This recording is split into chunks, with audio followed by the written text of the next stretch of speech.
आप सबको यीशु सहाय। मैं अमरजीत बालमुच्चू आनंद का सुसमाचार कार्यक्रम में आप सबका स्वागत करता हूं। इस कार्यक्रम में हम लोग कुछ दिनों से प्रभु की प्रार्थना का अध्ययन कर रहे हैं। अब तक हम लोगों ने 4 विषयों का अध्ययन किया है और ये 4 विषय है। हे हमारे पिता तू जो स्वर्ग में है, तेरा नाम पवित्र माना जाए। विषय है आराधना। तेरा राज आवे विषय है उसके राज के प्रति निष्ठा। तेरी इच्छा जिस स्वर्ग में पूरी होती वैसे पृथ्वी पर भी हो विषय है उसकी इच्छा के प्रति पूर्ण समर्पण। हमारी दिन भर की रोटी आज हमें दे विषय है मांगना। और पांचवा वाक्य है हमारे अपराधों को क्षमा कर जिस तरह हमने अपराधियों को क्षमा किया है। और विषय है पाप अंगीकार और क्षमा की प्रार्थना। हमें इस बात को ध्यान देना है कि प्रभु यीशु मसीह ने जब इस प्रार्थना को सिखाया तो वास्तव में उन्होंने प्रार्थना के विषयों के बारे में सिखाया। और यह प्रार्थना और यह विषय क्रमबद्ध क्रम है, ये क्रम अनुसार है। और इसके पीछे परमेश्वर का उद्देश्य है कि इसी क्रम में प्रार्थनाएं आनी चाहिए। आइए हम लोग आज जो पांचवा वाक्य है हमारे अपराधियों को क्षमा कर जिस तरह हमने अपराधियों को क्षमा किया है, इस पर अध्ययन करने से पहले हम लोग प्रार्थना करें। सर्वशक्तिमान परमेश्वर पिता, धन्यवाद देते हैं कि आपने यह अवसर दिया कि हम लोग ऑनलाइन के द्वारा इस टेक्नोलॉजी के द्वारा प्रभु जी हम एक दूसरे के साथ सहभागिता आपके पवित्र नाम से कर सकते हैं। पिता परमेश्वर, इस समय को आपके हाथों में सौंपते हैं। जब हम उस प्रार्थना का अध्ययन कर रहे हैं जो आपने अपने चेलों को सिखाया, जिसको हम लोग प्रभु की प्रार्थना कहते हैं, और इस प्रार्थना का पांचवा वाक्य पर जब हम मनन करना चाहते हैं, हम अपने आप को और जितने लोग हम सब हैं सब आपके हाथों में अपने आप को समर्पित करते हैं। हमारे मन विवेक हृदय को खोलिए और परमेश्वर पवित्र आत्मा के द्वारा हम सबसे बातचीत करें। जो कुछ भी आप सिखाना चाहते हैं हमें सिखाइए और होने दीजिए प्रभु कि हम इस जो कुछ भी आप सिखाएं उस पर हम चलने वाले अपने जीवन में लागू कर सकें, जिससे आपके पवित्र नाम की महिमा हो। प्रार्थना हम अपने उद्धारकर्ता आपके बेटे यीशु मसीह के नाम से मांगते हैं। दया से सुनिए और ग्रहण कीजिए, आमीन। हमारे अपराधों को क्षमा कर जिस तरह हमने अपराधियों को क्षमा किया है। यह वाक्य ठीक इसके बाद आता है जब हम रोटी के लिए हम प्रार्थना करते हैं कि हमारी प्रतिदिन की रोटी आज हमें दे। इसके बाद शुरू होता है और हमारे अपराधों को क्षमा कर। यहां पर एक सवाल यह है कि ये जो पाप के विषय में जो प्रार्थना है, जो ये विषय है, ये पहले क्यों नहीं आया? पहले ही क्यों नहीं हमने अपने पाप के विषय में हमने पाप क्षमा, पाप अंगीकार और पाप क्षमा के विषय में पहले ही क्यों नहीं किया? जब आप इस प्रार्थना को सूची को आप देखेंगे, जब इसका क्रम को देखेंगे, तो वास्तव में यह हमें परमेश्वर जो महापवित्र है, जो भययोग्य परमेश्वर है, उसके सामने हमें बड़ी दीनता से हमें पहले आने देता है और हमें उसके राज के प्रति निष्ठा, उसकी इच्छा के प्रति पूर्ण समर्पण, और जब हम मांगते हैं तो उस पर आश्रित होने के विषय में हमें ये प्रार्थना तैयार करता है। और तब हमें अपने अपराधियों को हम क्षमा कर ये विषय आता है। अगर हम पहले ये प्रार्थना करें तो हमारा प्रार्थना जो केंद्र है वो परमेश्वर नहीं वरन स्वयं पर केंद्रित हो जाता है। और इसलिए जब हम रोटी के लिए प्रार्थना करते, जब इस बात को हम परमेश्वर से कहते कि आप पर हम निर्भर हैं, हर एक रोटी के लिए आप पर आश्रित हैं, तो यहां पर एक अड़चन, एक ऑब्स्टेकल, एक हिंड्रेंस की बात यहां पर आती है, और वो है हमारे प्रतिदिन के पाप। और इसी विषय पर मैं आपके साथ 3 बातों को मैं बांटना चाहता हूं। पहला है यह प्रार्थना पाप अंगीकार और पाप क्षमा के विषय में है। हमारा परमेश्वर जो महापवित्र है, वो पाप का छोटा सा अंश भी उसको अनदेखी वो नहीं कर सकता। और इसलिए अपने व्यवस्था में और अपने पत्री में पतरस की पत्री में लिखता है कि जैसा मैं पवित्र हूं वैसे तुम भी पवित्र बनो।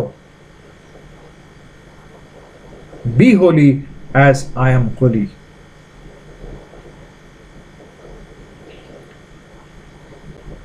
और इसलिए पाप अंगीकार अति आवश्यक विषय हम लोगों के लिए हो जाता है।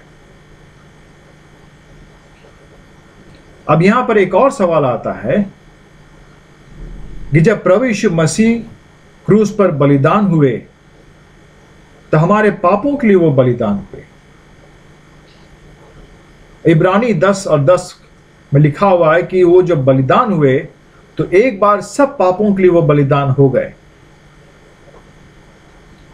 तो जब वो बलिदान हो गए हमारे पापों के लिए और हमारे पाप क्षमा हो गए, तब क्यों हमें हर दिन जब हम पाप करते हैं उसकी क्षमा मांगने की आवश्यकता है? कि क्योंकि जो पाप हमने भूतकाल में किया और वर्तमान में जो हम करते हैं और भविष्य में भी जो हम करेंगे, उन सब पापों के लिए प्रभु यीशु मसीह ने अपने आप को बलिदान कर दिया है और हमारे सब पापों को उसने क्षमा कर दिया, उसके द्वारा हमें क्षमा प्राप्ति है। तो हमें क्यों हर दिन बार बार अपने क्षमा के हम पाप अंगीकार की आवश्यकता है?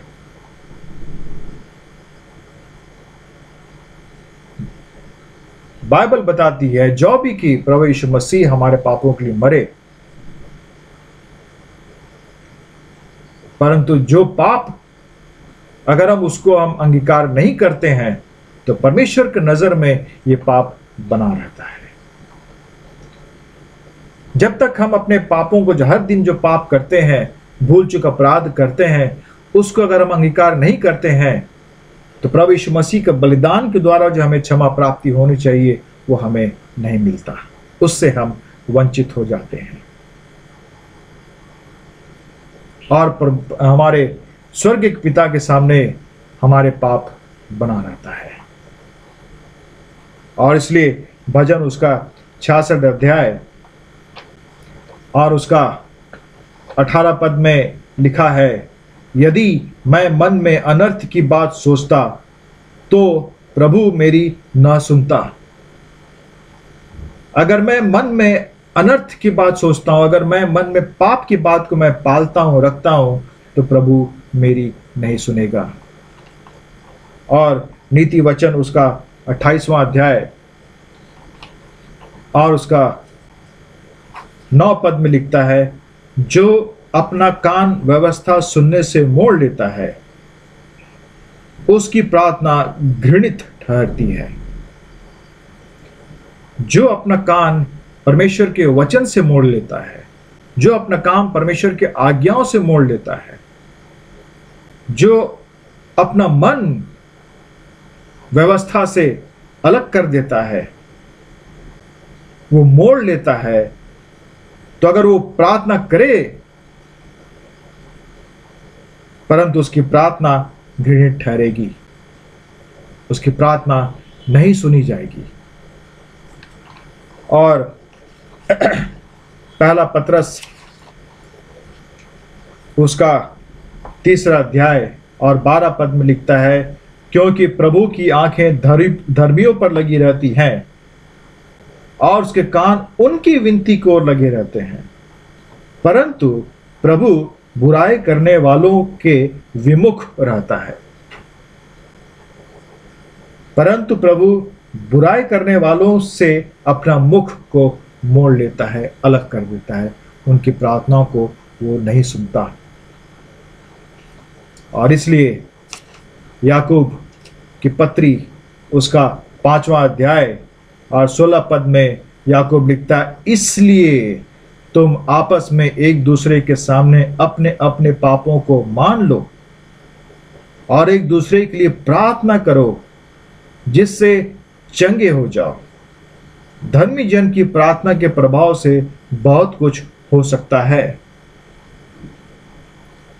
हम बड़ा जोर देते हैं इसका अंतिम भाग को कि धर्मी जन की प्रार्थनाओं के प्रभाव से बहुत कुछ हो सकता है, चंगाई मिल सकता है। इस पर हम बड़ा जोर देते हैं कि धर्मी जन की प्रार्थना से लोग चंगे होते हैं, परंतु उसके पहले जो लिखी हुई जो बात है उस पर हम जोर नहीं देते, जिसमें लिखा हुआ है कि अपने अपने पापों को मान लो और एक दूसरे के लिए प्रार्थना करो। तुम आपस में एक दूसरे के सामने अपने अपने पापों को मान लो। ये बात पर हम आज कितना जोर देते हैं। क्या हम आपस में एक दूसरे से अपने अपने पापों का अंगीकार करते हैं और एक दूसरे के लिए हम प्रार्थना करते हैं? और तब जाकर के ये बात यहां आती है कि तब जिसमें एक दूसरे के लिए प्रार्थना करो जिससे तुम चंगे हो जाओ, तब ये बात यहां लागू होता है कि धर्मी जन की प्रार्थना के प्रभाव से बहुत कुछ हो सकता है। क्यों? इसलिए कि तुमने आपस में एक दूसरे से अपने अपने पापों को मान लिया।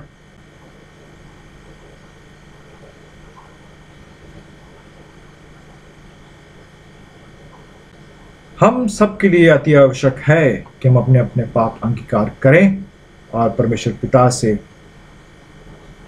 क्षमा की हम प्रार्थना करें हर दिन, क्योंकि हर दिन हमसे पाप, गलतियां, अपराध होती हैं। मत्ती रचित सुसमाचार में जो वास्तव में अपराध शब्द जो है, मूल शब्द जो एक्चुअली वहां पर जो है वो है कर्ज। और जिस प्रकार हमने अपने कर्जदारों को क्षमा किया है, वैसे ही तू भी हमारे कर्जों को क्षमा कर। मत्ती तो लेवी लेने वाला था और कर्ज के विषय में वो अच्छी तरह जानता था। और लूका रचित सुसमाचार में यहां पर पाप लिखा हुआ है। हर दिन जो हम पाप करते हैं, परमेश्वर की नजर में एक तरह से ये कर्ज है। हम परमेश्वर के प्रति हम कर्जदार हो जाते हैं।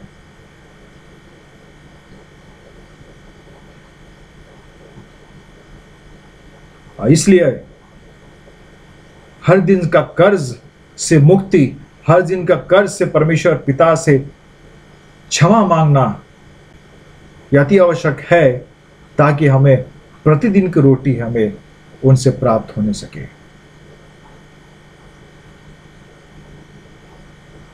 दूसरी बात,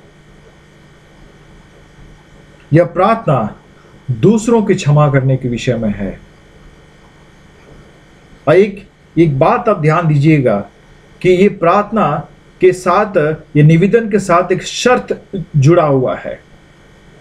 हमारे अपराधों को क्षमा कर, हमारे कर्जों को क्षमा कर, जैसे हमने अपने कर्जदारों को, हमारे अपने अपराधियों को क्षमा किया है। ये उसके साथ एक कड़ी जुड़ा हुआ है। इस निवेदन के साथ एक शर्त जुड़ा हुआ है कि हमारे अपराधों को क्षमा कर, किस तरह? जैसे हमने अपने अपराधियों को क्षमा किया है।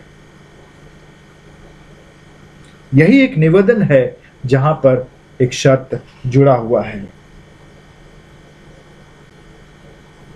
क्षमा के विषय में अनेकों किताब लिखी गई हैं, कई बुक्स उसके ऊपर लिखे हुए, क्षमा के विषय में, फॉरगिवनेस के विषय में। ये इसलिए क्योंकि एक मसीह जीवन के लिए, एक मसीह के लिए क्षमा करना बहुत ही आवश्यक, और उसके जीवन का अंदर का, उसके खून में, उसके लहू में, उसके डीएनए में क्षमा करने का जो गुण है, जो चरित्र है, वो आ जाना चाहिए। इसलिए क्षमा करने पर जोर दिया जाता है, क्योंकि मुख्य रूप से दूसरों को क्षमा करना बहुत तकलीफ वाली बात है। हमें दूसरों को क्षमा करना बहुत कठिन लगता है। जो व्यक्ति मेरा अपमान किया, जो व्यक्ति खुलेआम अपमान किया, उसके लिए क्षमा बहुत कठिनदायक बात है। जिसने मुझसे पैसे ले लिए और वो लौटाता नहीं है, मांगते रहता हूं परंतु वो बहाना मारता है, लौटाता नहीं है, उसके लिए क्षमा के लिए प्रार्थना, ये असंभव, कितनी कठिनदायक बात है। मैंने किसी के लिए काम किया और उससे मुझे पैसे मिलने हैं और वो पैसा देता नहीं है। हमारे नाते रिश्तेदारों में एक दूसरे के साथ कितनी अपमान वाली बात कभी कभी हम करते हैं अपने घर परिवार में, और हम एक दूसरे को क्षमा नहीं कर सकते। बहुत कठिनदायक बात है कि और कहें, अगर प्रभु हमसे कहता है कि तुम उसे क्षमा करो, तो ये क्षमा कैसे हम करें? उसने इतने पाप किए हैं, उसको तो क्षमा मिलना नहीं चाहिए, उसे तो सजा मिलना ही चाहिए। परंतु बाइबल बहुत स्पष्ट है, परमेश्वर का वचन क्लियर है और बहुत कड़ाई से कहता है कि तुम क्षमा करो, एक दूसरे को क्षमा करो। और इसलिए प्रभु यीशु मसीह ने जब ये प्रार्थना को सिखाया, मत्ती उसका 6 अध्याय और 14 और 15 पद में लिखा हुआ है, इसलिए यदि तुम मनुष्य के अपराध क्षमा करोगे तो तुम्हारा स्वर्गीय पिता भी तुम्हें क्षमा करेगा, और यदि तुम मनुष्य के अपराध क्षमा न करोगे तो तुम्हारा पिता भी तुम्हारे अपराधों को क्षमा ना करेगा। इसलिए उसने, प्रभु यीशु मसीह ने सिखाया कि हमारे अपराधों को क्षमा कर, जिस तरह हमने अपने अपराधियों को क्षमा किया। इफिसियों की पत्री उसका 4 अध्याय और 31वां पद में वहां पर उस तरह लिखा है, सब प्रकार की कड़वाहट और प्रकोप और क्रोध और कलह और निंदा सब बैर भाव समेत तुमसे दूर की जाए, एक दूसरे पर कृपालु और करुणामय हो, और जैसे परमेश्वर ने मसीह में तुम्हारे अपराध क्षमा किए, वैसे ही तुम भी एक दूसरे के अपराध क्षमा करो। यह एक कमांड है, एक आदेश है कि तुम एक दूसरे के अपराधों को क्षमा करो, क्योंकि परमेश्वर ने प्रभु यीशु मसीह के द्वारा आपके और मेरे अपराधों को क्षमा किया है। कुलुस्सियों की पत्री और उसका 3 अध्याय और उसका 12 पद से, उसमें 12 और 13 पद में लिखा है, इसलिए परमेश्वर के चुने हुए के समान जो पवित्र और प्रिय है, बड़ी करुणा और भलाई और दीनता और नम्रता और सहनशीलता धारण करो, और यदि किसी को किसी पर दोष देने का कोई कारण हो, जो हम बहुत आसानी से दोष देने का कारण बहुत आराम से हमें मिलता है, तब क्या करें? तो एक दूसरे को सह लो और एक दूसरे का अपराध क्षमा करो। कैसे? जैसे प्रभु ने तुम्हारे अपराध क्षमा किए, वैसे तुम भी करो। हमारे अपराधों को क्षमा कर, जैसे हमने अपने अपराधियों को क्षमा किया है। पतरस ने जब यीशु मसीह से पूछा कि हमें कितनी बार क्षमा करना है, तो प्रभु यीशु मसीह ने कहा उससे कि मैं तुमसे यह नहीं कहता कि 7 बार, वरन 7 बार के 70 गुने तक। पतरस ने उससे पूछा था, हे प्रभु, यदि मेरा भाई अपराध करता रहे तो मैं कितनी बार उसे क्षमा करूं? क्या 7 बार तक? उसका उत्तर में प्रभु यीशु मसीह बोलते हैं, मैं तुझसे यह नहीं कहता कि 7 बार तक, वरन 7 बार के 70 गुने तक।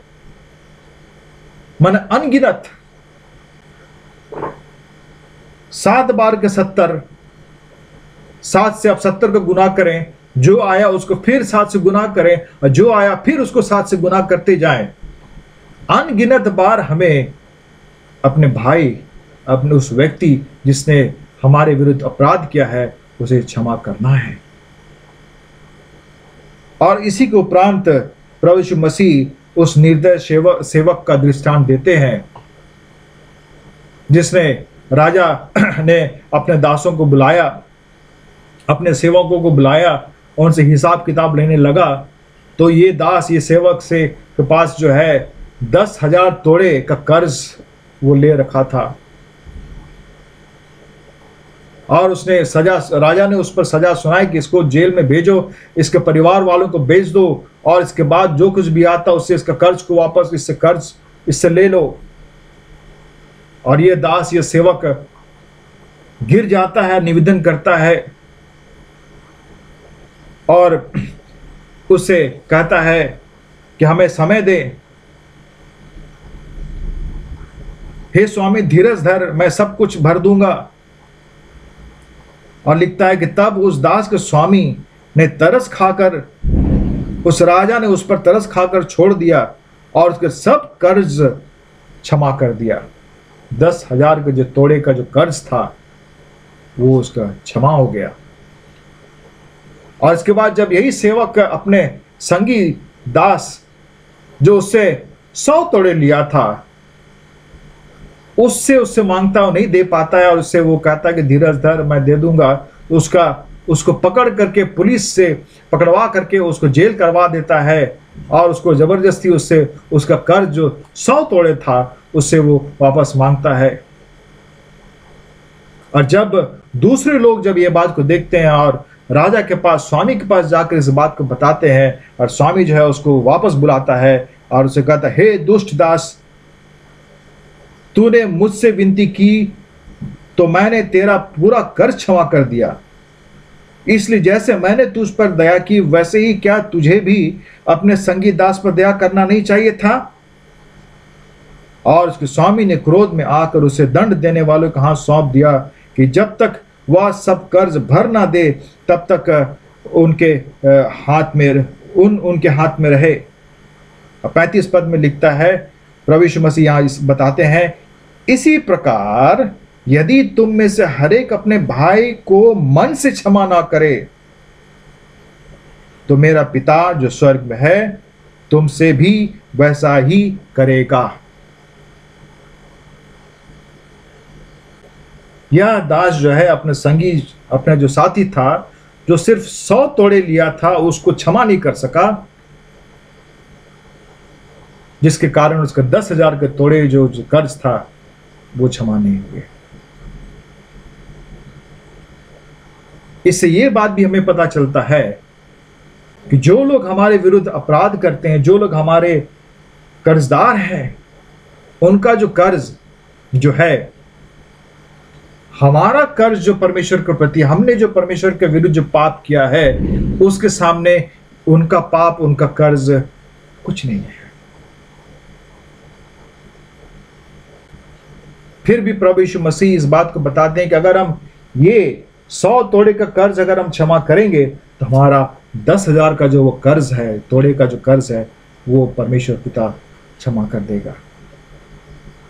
और बार बार इस बात को प्रभु यीशु मसीह जोर देते हैं कि तुम क्षमा करो ताकि तुम्हारा स्वर्गीय पिता भी तुम्हें क्षमा करे।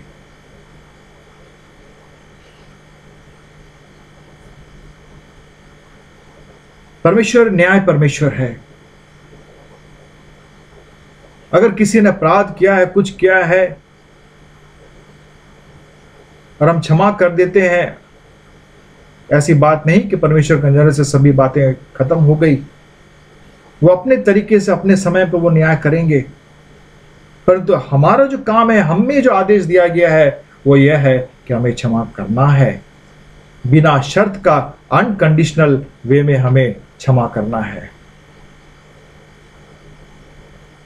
और जब हम क्षमा करते हैं, इस क्षमा करने के द्वारा हम अपने विश्वास को प्रकट करते हैं, हम अपने परमेश्वर के, अपने स्वर्गीय पिता की आज्ञाकारिता को हम प्रकट करते हैं, उसके प्रति, उसके आज्ञाओं को मानने का उस बात को हम प्रस्तुत करते हैं। पहली बात इस प्रार्थना विषय में कि हम पाप, अपना खुद के पाप अंगीकार और क्षमा की प्रार्थना करते हैं। और दूसरी बात, हम दूसरों के क्षमा के लिए हम प्रार्थना करते हैं, उनको हम क्षमा करते हैं। और तीसरी बात, यह एक कलीसियाई प्रार्थना है। हम कलीसियाई रूप में हम अंगीकार करते हैं और परमेश्वर पिता से हम क्षमा मांगते हैं। इसलिए प्रभु यीशु मसीह ने कहा, हमारे अपराधों को क्षमा कर।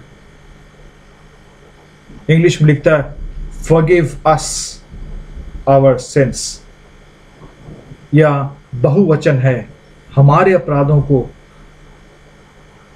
ना सिर्फ मेरे परंतु कलीसियाई रूप में, मंडली के रूप में हमने जो पाप किए हैं उन सबको आप क्षमा करें।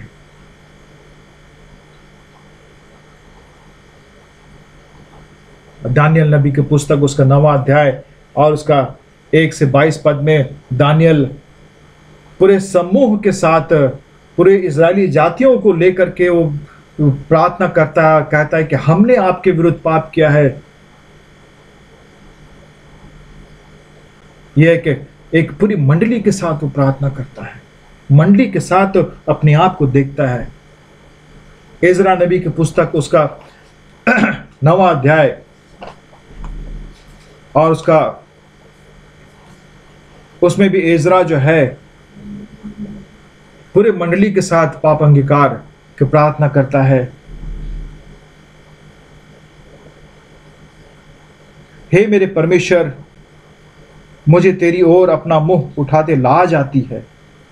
और हे मेरे परमेश्वर, मेरा मुंह काला है, क्योंकि हम लोगों के अधर्म के काम हमारे सिर पर बढ़ गए हैं और हमारा दोष बढ़ते बढ़ते आकाश तक पहुंचा है।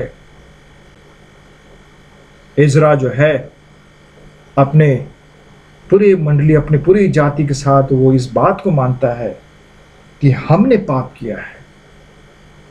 आज कितने आसानी से हम एक दूसरे पर दोष लगा देते हैं कि उसने पाप किया है और उसके पापों को क्षमा कर। परंतु यहां यह आवश्यक है, हमें बाइबल ये सिखाती है कि हम सब एक साथ मिल करके हम पाप अंगीकार करें, पूरी मंडली मिल करके हम पाप अंगीकार करें। हमारे अपराधों को, पूरी मंडली कहती है, हमारे अपराधों को क्षमा कर। जिस तरह हमने अपने अपराधियों को, जिस तरह हमने एक दूसरे को क्षमा किया है, इस तरह से हे स्वर्गीय पिता, हमारे पूरी मंडली की हमारे अपराधों को क्षमा कर। जब एजरा ने जब ये प्रार्थना की तो उसका नतीजा ये हुआ। एजरा की पुस्तक उसका 10वां अध्याय और उसका पहला पद में लिखता है, तब इज़राइल में से पुरुषों, स्त्रियों और बच्चों की एक बहुत बड़ी मंडली उसके पास इकट्ठी हुई और लोग बिलख बिलख कर रो रहे थे। ये तो रिवाइवल वहां पर हुआ, ये तो आत्मिक जागृति वहां पर आ गई जब पूरी मंडली ने, पूरे समूह ने एक साथ पाप अंगीकार किया और एक दूसरे को क्षमा किया। तब जा करके यहाँ पर जो है जागृत आत्मिक जागृति हुई, यहाँ पर पुनः परिवर्तन का काम हुआ। आज कलीसिया में, आज हमारे लिए आज यही बात की आवश्यकता है कि हम पूरी मंडली होकर के, पूरी कलीसिया एक साथ हम अपने पापों का अंगीकार करें और एक दूसरे को क्षमा करें। और तब जाकर के प्रार्थना का जो गरिमा है, हमारे अपराधों को क्षमा कर, जिस तरह हमने अपने अपराधियों को क्षमा किया है, जिस तरह हमने अपने एक दूसरे को क्षमा किया है, हे स्वर्गीय पिता, हमारे अपराधों को क्षमा कर। इस विषय में हमने आज 3 बातों को देखी। पहला है व्यक्तिगत पाप अंगीकार और क्षमा की प्रार्थना। दूसरी बात, दूसरों को क्षमा करने की प्रार्थना। यहाँ पर एक शर्त लगा हुआ है। और तीसरी बात, हम मंडली के रूप में, कलीसियाई रूप में हम पाप अंगीकार हम करते हैं। परमेश्वर आप सबको आशीष दे। आमीन।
Bye.